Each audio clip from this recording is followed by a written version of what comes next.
3 नगर निगमों में property tax जमा करने की आखिरी तारीख 30 जून होती है। अगर कोई संपत्ति धारक 30 जून से पहले संपत्ति कर जमा करा लेता है तो उन्हें 15% की छूट भी दी जाती है। 30 जून के बाद करदाता को पूरा टैक्स निगम को चुकाना पड़ता है।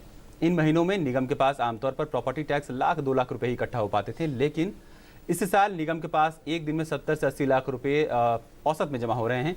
देश के बाकी नगर निगम भी अचानक आई आमदनी को संभालने में मसरूफ हैं। आइए देखते हैं यह खास रिपोर्ट। 1000 और 500 रुपए के नोटबंदी के सरकार के इस फैसले ने जहां काले धन रखने वालों की कमर तोड़ दी है, वहीं भ्रष्टाचार, आतंकवाद और नक्सलवाद पर लगाम लगाने का भी काम किया है। यही नहीं, इसका सीधा फायदा सरकार के राजस्व संग्रहण पर भी देखने को मिल रहा है। देश के प्रमुख नगर निकायों की आय में इन दिनों बेतहाशा बढ़ोतरी देखने को मिल रही है। नोटों के बंद होने के फैसले के बाद से लोग अपने पुराने नोट को टैक्स चुकाने में खपा रहे हैं। नगर निगम के प्रॉपर्टी टैक्स पुराने नोट पर जमा करने की घोषणा के बाद से ही निगम दफ्तरों में प्रॉपर्टी टैक्स जमा कराने वालों की भीड़ लग गई। अगर हम आंकड़ों पर नजर डालें तो पिछले एक हफ्ते में देश के प्रमुख नगर निकायों की कमाई में 46 गुना इजाफा दर्ज किया गया है। दिल्ली, मुंबई, पटना, अहमदाबाद, रांची, कोलकाता, रायपुर, भोपाल, गुवाहाटी में सबसे ज्यादा टैक्स कलेक्शन हुआ है। आंकड़ों पर नजर डालें तो नोटबंदी के बाद गुजरात के 8 नगर निकायों में सबसे ज्यादा 171 करोड़ रुपए की कमाई हुई है। जबकि देश के अन्य प्रमुख नगर निकायों की बात करें तो भोपाल में लगभग 25 करोड़, कोलकाता में 25 करोड़, रायपुर में लगभग 6 करोड़, गुवाहाटी में 4 करोड़ 45 लाख, जयपुर में 1 करोड़ 62 लाख, रांची में 1 करोड़ 16 लाख और पटना में लगभग 90 लाख रुपए की कमाई हुई है।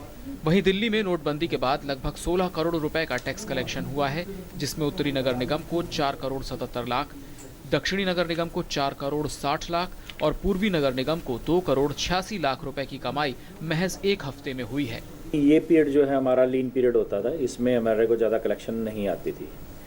कन्वर्जन चार्ज वगैरह भी लोग सीलिंग के डर से और उससे जमा कराना शुरू करते हैं, लेकिन अदरवाइज जून तक उनके पास टाइम होता है। एज़ पर जो रूल्स हैं उसमें जून के बाद उनको 8% इंटरेस्ट देना पड़ता है। वो चाहे जितनी देर में देंगे उतना उनके ऊपर इंटरेस्ट चार्ज होगा।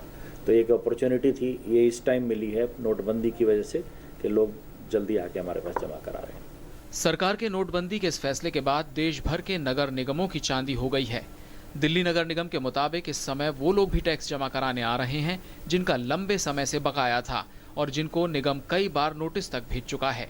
पुराने नोट के जरिए दिल्ली में टैक्स जमा करने की अवधि 24 नवंबर तक बढ़ा दी गई है। जाहिर है आने वाले समय में दिल्ली और देश के अन्य नगर निकायों की कमाई में और भी बढ़ोतरी देखने को मिलेगी, जिसका सीधा फायदा इन नगरों के विकास कार्य योजनाओं को पूरा करने में किया जाएगा।